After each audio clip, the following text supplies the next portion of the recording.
Esther Chapter 4.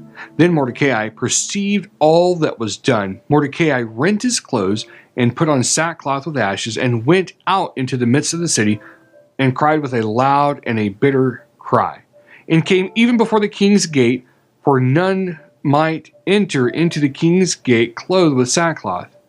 And in every province wherever the king's commandment and his decree came, there was great mourning among the Jews, and fasting, and weeping, and wailing, and many lay in sackcloth and ashes. So Esther's maids and her chamberlains came and told it her.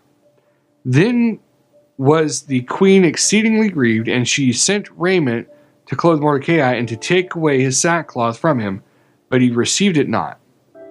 Then called Esther for Haddock, one of the king's chamberlains, whom he had appointed to attend upon her, and gave him a commandment to Mordecai to know what it was and why it was.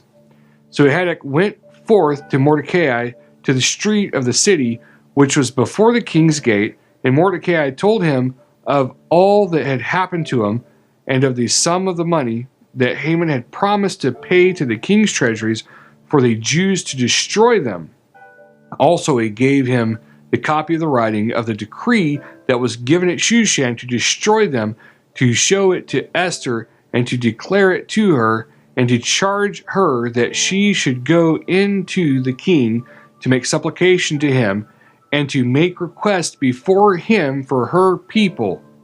And Haddock came and told Esther the words of Mordecai, and again Esther spoke with Haddock, and gave him commandment to Mordecai. All the king's servants and the people of the king's provinces do know that whosoever, whether man or woman, shall come to the king into the inner court, who is not called, there is one law of his put him to death, except such as whom the king shall hold out the golden scepter, that he may live. But I have not been called to come to the king these 30 days. And they told to Mordecai Esther's words.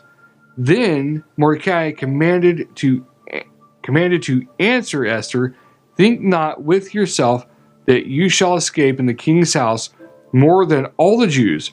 For if you altogether hold your peace at this time, then shall their enlargement and deliverance arise to the Jews from another place, but you and your father's house shall be destroyed. And who knows whether you are come to the kingdom for such a time as this?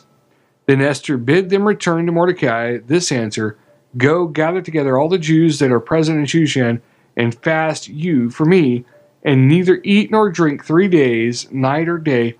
I also and my maidens will fast likewise, and so will I go into the king, which is not according to the law, and if I perish, I perish. So Mordecai went his way, and did according to all that Esther had commanded him.